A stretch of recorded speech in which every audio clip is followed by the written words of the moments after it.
Ambora police स्टेशनला तुम्ही गेला होता? मी स्वतः काय म्हणले तिथं पोलीस स्टेशन? आंबोरा स्वतः मी आत्या आणि तिच्या आईला मी घेऊन गेले होते तिथं.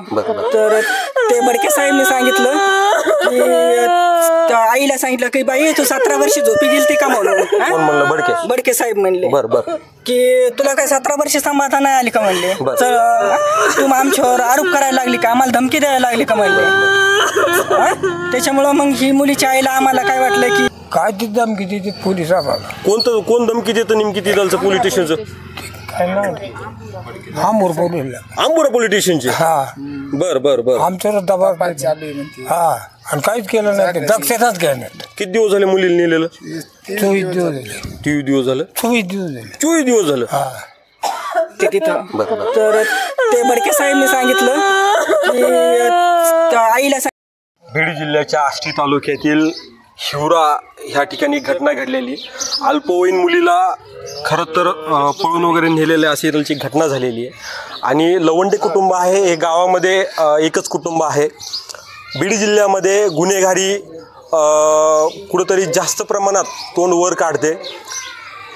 गवखेल ह्या ठिकाणी काही दिवसापूर्वी एक प्रकरण झालं होतं ज्याच्यामध्ये अल्पवयीन मुलं सापडले होते बालकामगार म्हणून, जे आंबोरा पोलीस स्टेशन अंतर्गत येतं. आणि हे आंबोरा पोलीस स्टेशन नेमकी काय करतंय काय नाही, ज्या लवंडे कुटुंबांनी त्यांच्याकडे तक्रार दाखल केली त्या तक्रारीचं पोलिसांनी कुठलंही चौकशी केली नाही किंवा कुठला तपास केला नाही असं हे लवंडे कुटुंब सांगतं. आपण त्यांच्या घरी आलेलो आणि त्यांना नेमकी काय घडलं, कसं घडलं आपण त्यांना विचारणार आहोत. खरं तर मुलीचे वडील आहेत माझ्याबरोबर. मी त्यांना पहिला प्रश्न विचारला. या पुढे काय झालं नेमकी तुमच्या मुलीबरोबर नेमकी? हा मी 2 तारखेला कड्याला म्हणजे कॉलेजला गेलते सकाळी. त्याच्यानंतर ती गेल्यानंतर मी कड्याला गेलो. दुपारी 2 वाजता माघारी आलो. माघारी आल्यानंतर 3 वाजता आमच्या ऐश्वर्या बसनी घरी आली. घरी आल्यानंतर आम्ही जेवण केलं. जेवण केल्यानंतर 4 वाजता मळ्यात गेलो. मळ्यात गेल्यानंतर आम्ही माझी पत्नी पोऱ्या 3 जण गेलो. ऐश्वर्या एकटीच घरी होती. गेल्यानंतर मग 4ला मळ्यात गेलो. शेती कामामुळे जावंच लागत आहे ना. आता 6ला घरी आलो तर मुलगीच गायब आमच्यावाली. गायब. तर मग मला वाटलं असं मित्रांकडे. किती तारखेला झाली घटना? 2 तारखेला. आंबोरा पोलीस स्टेशनला तुम्ही FIR दाखल केली का? हा 3 तारखेला. काय म्हणतात पोलीस काही नाही, तर गेलं का तपास चालू आहे. आपल्याला बसून कटाळा आला. आणि समजा बाया माणसं कोणी जर बोलायला गेलं तर ते म्हणते तुम्हाला 17 वर्ष पूर्वी सांभाळता आली नाही. कोण म्हणतो हे नेमके? बडके सर. आजीनाथ बडके. म्हणजे हे कोण तिथं कॉन्स्टेबल आहेत का कोण आहे नेमके तिथलचे? PS आहेत. आणि मग बाया माणसाला असं बोलून म्हणते आम्हाला का धमकी देता का, तुमचा अर्ज लिहून घ्या यांचा, नाही तर रेकॉर्डिंग करा. हे स्वतः मला बोलले. पोलीस स्टेशन तुम्हाला धमकी देतं? बडके सर यांना स्वतः मला बोलले. आज जसं आलंय ना समजा तर पोराला सांगते तिथं माहिती बा तुम्ही जा, नंतर आम्हाला कॉल करा. मग आम्ही तिथे येतो. 1 दिवस सुद्धा अशी खुर्ची सोडी नाही डिपार्टमेंटने आपल्या मुली करता. आणि काहीच नाही, घरी सुद्धा आले नाहीत आपले असं. आणि तुम्हाला एक सांगतो म्हणजे आमचं घर आहे ना लवंडे एकच घरी. असा अन्याय केला तर एक गावातलं समजा जी कार्यकर्ते आहेत हे सुद्धा आपल्याकडून 1 दिवस सुद्धा घरी आले नाही बा. असं बेकार झालंय. तुमचं पोलीस स्टेशनला काय याच्या अगोदर काय दुश्मनी वगैरे काय गुन्हा वगैरे काय होता? मी म्हणतो आमची पायरी सकट कधी यांगलेलं नाही. असं घर होतं तर कोणाला आमची लात नाही कधी. असं म्हणजे उठलं का आपलं मळ्यातले उद्योग असं म्हणजे कोणाला असा ताराच नाही. आणि ही जी झालेलं आहे ही जाणून बुजून आहे ना, ही जाणून बुजून केलेलं आहे आपलं. म्हणजे तसं काय म्हणायला हरकत नाही, पण आज आपण ते नावं घेऊ शकत नाही. तुम्ही SP ऑफिसला गेले होते नवनीत कावकडे, यांची काय भेट वगैरे झाली का? हा भेट नाही झाली, पण फोनवर आमचं बोलणं झालं. त्यांच्या संग पुन्हा काही संपर्क वगैरे काही झाला नाही झाला. ते म्हणले होते 2 दिवसात हे ना मी हे मुलाचे आई बापन हे पोरं बीडला बोलून घेतो म्हणले होते. ज्या देवेंद्र फडणवीस साहेबांनी गृहमंत्री असताना जे संतोष देशमुख हत्याकांड जे झालं होतं त्याच्यामध्ये तातडीने बदली केली होती नवनीत कावत यांची बीडला. आणि त्यांच्याकडून खरं तर अपेक्षा होती की गुन्हेगारी हे वगैरे डोकं वर काढणार नाही, पण गुन्हेगारी अपहरण खंडणी हे तर रोज नवीन व्हिडिओ आपण पाहतोच. त्यानंतर आपण त्यांचे आजोबा आहेत नेमके मुलीचे. आजोबा काय झालं नेमकी? काय नाही, तर घरी कोणीच नव्हतं. हा, चौघांनी मुलगी नेलेली. चौघांनी? हा, बर बर. बळजबरीने नेली. बळजबरीने नेली. मग तुम्ही SP ऑफिसला गेले होते नेमकी, मग काय झालं? काय ती धमकी देते पोलीस आम्हाला. कोण धमकी देतं नेमकी तिथलचं पोलीस स्टेशनचं? काय नाही, आंबोरा पोलीस स्टेशनचे? हा, बर बर बर. आमच्यावर दबाव चालू आहे म्हणते. हा, आणि काहीच केलं नाही, दक्षताच घ्या नाही. किती दिवस झाले मुलीला नेलेलं? 24 दिवस झाले. 23 दिवस झालं? 24 दिवस झाले. 24 दिवस झालं? हा, दक्षताच घ्या नाही. खरं तर मुलीची आत्या आहे, काय सांगताल बरं? आयुष्य ना आमची एकदम साधी आणि एकदम अशी गरीब स्वभावातली मुलगी आहे बरं का. आम्ही जर तिला चल चल म्हणलं ना तर ती ना आमच्या आई वडिलांना सोडून आमच्याकडे एक दिवस सुद्धा ती मुलगी आलेली नाही. बरं बरं. आणि एकदम बापाची लाडकी, दादाशिव मला करमत नाही म्हणायची. आणि एकटंच घरी वाड्यामध्ये कुणीच नव्हतं, एकटीच होती ती. 4 वाजता माझे भाऊ आणि भाऊजाई रानात गेले होते. तर तिने जाताना आईला काय सांगितलं होतं की मम्मी तू काय मळ्यात जाऊ नको, तू माझ्यापाशी थांब म्हणून. तर मग तिची मम्मी काय म्हणली की 1 महिना झालंय म्हणली मी घरी आहे म्हणली, मी आजारी असल्यामुळे मी तुझ्यापाशी म्हणली, मी शाळांना घास कापून मी माघारी येते म्हणली. तर माझी भाऊ भाऊजाई 6 वाजता मळ्यातून माघारी आले. तर 6 वाजता आल्याच्या नंतर त्यांनी घरात बघितलं तर सगळा राडा तसाच पाडलेला, मुलीचे कपडे पाडलेले आहे, सारा घरभर राडा तसाच. मग घर उघडल्यानंतर हे इकडं तिकडं मैत्रिणीकडे बघू लागले की ऐश्वर्या कुठेतरी गेली का काय. पण ऐश्वर्या रोज पद्धतशीर आवरीत असते सगळ्या घरातला राडा टापलीमध्ये, पण आज राडा कस काय पडलाय म्हणून. तर त्यांना काय वाटलं की ही कुठेतरी मैत्रिणीकडे जाऊन बसली काय म्हणून यांनी 8 वाजेपर्यंत 7 वाजेपर्यंत मैत्रिणीकडे चौकशी करून राहिली. मग यांना कुठंच सापडाना. नंतर मग तिच्या भावाला मेसेज आला त्या पोराचा की ऐश्वर्याला बघू नका म्हणून, माझ्या संगही म्हणून. तुम्ही खरं तर SP ऑफिसला गेला होता न्यायासाठी, तिथं काय नेमकी झालं? तिथं साहेबच नाही, आमची गाठच नाही झाली. आंबोरा पोलीस स्टेशनला तुम्ही गेला होता? मी स्वतः. काय म्हणले तिला पोलीस स्टेशन? आंबोरा स्वतः मी आत्या आणि तिच्या आईला मी घेऊन गेले होते तिथं. तर ते बडके साहेबने सांगितलं की आईला सांगितलं की बाई तू 17 वर्षी झोपी गेलती का म्हणून. बडके साहेब म्हणले की तुला काय 17 वर्षी सांभाळता नाही आली का म्हणले, तू आमच्यावर आरोप करायला लागली का, आम्हाला धमकी द्यायला लागली का म्हणले.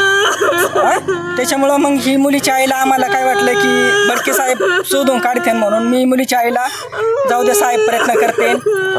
आता काल तर गेलेली अजून लई दिवस जायचे, तर आपल्याला साहेब शोध करते म्हणून शांत केली, आम्ही बाहेर काढली. नंतर आम्ही आजपर्यंत बी साहेबची वाट बघितली, पण त्यांनी ना 2 दिवस आम्हाला दाखवलं काळजी घेतल्यानंतर सारखी, म्हणजे आम्ही बघत होत म्हणून. 2 दिवस झाले ते सगळे एकीच काय झालं असं त्यांना ते गप झालेले आहेत. त्यांनी आमची कुठलीच काळजी घेतली नाही. आमचा भाऊ भोळा भाऊ, साधा भोळा भाऊ, ज्याला गावातून एकही माणसाची साथ नाही. ते जातो तिथं साहेब काय झालंय म्हणून, तर ते काय म्हणतात की आमचे प्रयत्न चालू आहेत म्हणून, आम्ही आमचे प्रयत्न करतोच म्हणून. बरं तसं झालं, यांनी बरेच दिवस वाट बघितली. एक दिवस काय सांगितलं की भडके साहेब मी लोकेशन म्हणले सुरतचं निघत आहे म्हणले. तर सुरतचं निघत आहे म्हणलं. मग हे म्हणले साहेब तुम्ही चला म्हणले, मी माझा भाऊ म्हणला की आपण जाऊ म्हणलं सुरतला बघायला. तर त्यांनी काय केलं की ते म्हणले नाही म्हणले तुम्ही जा म्हणले. मग माझा भाऊ काय म्हणला मी गाडी करतो म्हणला, मी गाडी करतो, आपण तुम्ही मला टाइम द्या म्हणला, त्या टायमाला मी गाडी बोलून घेऊन आपण जाऊ म्हणला. एक गोष्ट पाहण्यासारखी आहे, ज्या पोलीस स्टेशनला गुन्हा दाखल झाल्यानंतर ना पोलिसांचं खरं तर एक पथक असतं किंवा त्यांची एक शोध मोहीम असते आणि ते कार्य जे असतं हे पोलीस स्टेशनचं असतं. पण इथं काहीतरी वेगळं आहे. इथं ज्यांची समजा मुलगी जाते त्यांचं कुटुंबच जर म्हणत असेल की आम्ही गाडी वगैरे करतो आमच्या बरं चला, तर पोलीस स्टेशन तिला नकार देतं. पुढं काय झालं मग गाडी केली आम्ही, गाडी केली 2 वाजल्यापासून ते भडके साहेबला फोन केला की आम्ही गाडी केली, तुम्ही आम्हाला 6चा टाइम दिला, आम्ही 6 वाजता गाडी बोलून घेतली. नेमकं हिवरा गावामध्ये गाडी आणायची का आंबोरा पोलीस स्टेशनला आणायची. तर ते साहेबनी फोन बंद करून ठेवला. फोन बंद करून ठेवला तरी यांना वाटलं की साहेबचा फोन बंद असला तरी यांनी 6 वाजता गाडी घेऊन आंबोऱ्याला गेले. तर साहेब तिथं नव्हते. बरं आता तुम्ही शेवट आता काय तुम्हाला जर न्याय नाही भेटला पुढली काय भूमिका राहील तुमची? नाही आम्ही आमचे भावजा इथं ना आम्ही तरी आत्या आहेत तुम्हाला सांगते आम्ही तरी कसं तरी त्यांना आजपर्यंत आम्ही प्रयत्न करतो आम्ही त्यांना की सापडेल म्हणून आणि जर सापडली तर आम्ही सगळं सह कुटुंब जाऊन आम्ही आत्मदान करणार पोलीस स्टेशनला बीचला तो मेसेज कोणाला आला होता नेमकी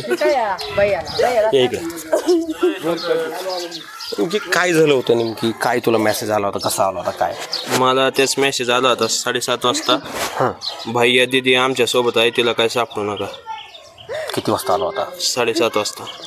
हा मुलीचा भाव आहे नेमकी जी घटना घडली ती नेमकी तो सांगतो की ते मेसेज वगैरे बरं पुढं काय केलं मग तुम्ही काय ते शोध वगैरे काय घेतला काय हा त्याच्या घरी गेलो होतो आम्ही आईकड त्या आईने काय सांगितलं नाही आम्हाला काय नाही आई हसत होती आईला विचारलं तिला पोरींचे फोन बिन आली ते पोरीन त्यांचं काय बोलत होते ते आम्हाला नाही माहीत बरं पण त्यांना सगळं माहिती आहे ते सांगा जाणून बुजून केले आता खरं तर आपण मुलीची आई प्रचंड रडलेली आहे आणि शाजक म्हणजे आपण जर बघितलं कोणाचं एखादं लिकरू जरी असलं भले ते चुकीचं असू किंवा कसंही असू शेवट आई बाप्पा त्याच्यावर प्रेमच करतात ते कुठं जरी चुकलं तरी आपण आईला विचारणार नेमकी काय झालं नेमकी ते शेवटी काय झालं नेमकी तुम्ही खरं रडतायत नेमकी तुम्ही आमची ऐश्वर्या 2 तारखेला इथून ते 3 जणांनी उचलून गाडीत नेली गाडीत नेऊन नगरमध्ये त्या पोराला दिली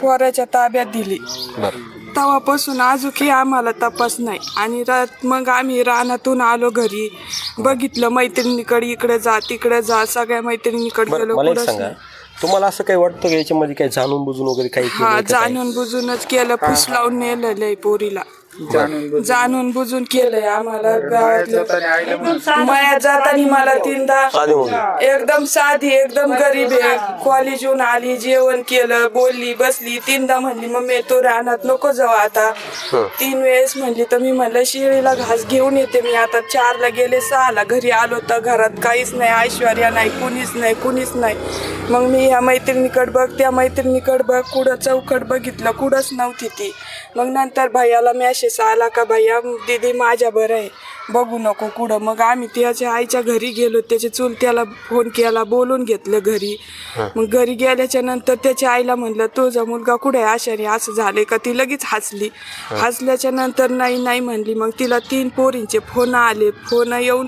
फोनवर त्या बारीक काहीतरी बोलत होत्या बोलण्याच्या नंतर मग मला दम निघला नाही मी एक पोरीचा मोबाईल हिसकून घेतला आणि मी बोलायला लागले तिने लगेच फोन बंद करून ठेवला. बरं मला एक सांगा आता हे सगळं झालं समजा पोलीस स्टेशन तुम्हाला येऊन भेट वगैरे काही दिली का ह्या हिवड्या गावामध्ये नाही काहीच नाही ते येत नाहीत बोलत नाही तर भेटत येत नाहीत काहीच नाही आमच्या तिथले एक मेन इन्चार्ज काहीतरी आहेत PS आहे काहीतरी साबळे त्यांना तुम्ही भेटले का त्यांना ते हा भेटलो काय म्हणले ते PS ते म्हणले दक्षता चालू आहेत म्हणले प्रयत्न आमचे तपास चालू आहे प्रयत्न करतो आम्ही.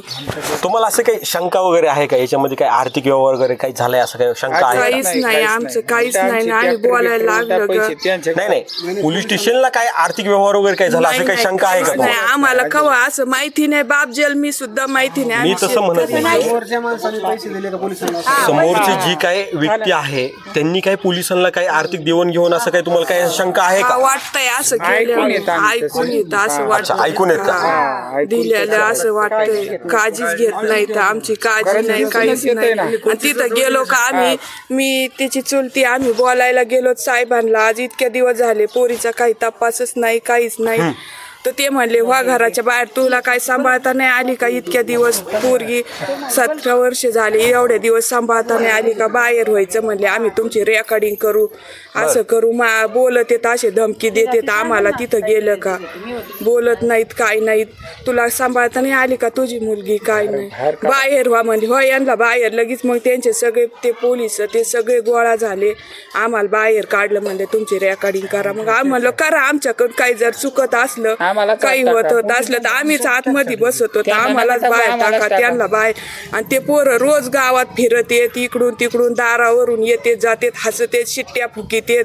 गोवात खातेत पोरांच्या अंगावर गाड्या घालतेत ते करतेत. तुम्हाला असं काही जाणून बुजून काय पहिल्यापासून त्रास आहे का आता हे प्रकरण झाल्यापासून आहे आता हे प्रकरण झाल्यापासून आणि पहिल्यापासूनच आहे ना आम्ही लावूनच आम्ही गरीब माणसं आहे तर कुणाच्या आध्यात नाही मध्यात नाही काहीच नाही. आणि आता हे झाल्यापासून ते पोरं म्हणतात यांच्याच्यानी काय होणार आहे लवंड्याच्यानी. आमचं एकटंच घर आहेत लवंड्याच्यावर लय अन्याय झालाय आम्हाला. गाववाले कुणीच साथ देत नाही, पुढारी लोक नाही, कुणीच नाही, शेजारी पाजारी गाववाले कुणीच नाही. मतदान असलं तेवढ्या पुरतं येते 4 दिवस परत येत नाही जात नाही. एवढं दुःख झालंय तरी आमच्या उमऱ्याच्या आतमध्ये एक माणूसही आलं नाही का तुमचं दुःख आम्ही वाटून घेतो, तुम्ही नका हे करू. सुद्धा आला नाही येतो आपण बघू पोरगी कुठं पोलीस लोकांना सांगू असं कुणीच म्हणत नाही. उलट आम्हाला साथ द्यायला पाहिजे ना. आमची मुलगी गेली ना मग आम्हाला साथ द्यायची, ते उलट त्या पोराला आई वडिलांना साथ देतात. हे लवंडे कुटुंबाची प्रतिक्रिया आहे जिथं ती गावामध्ये घटना झाली.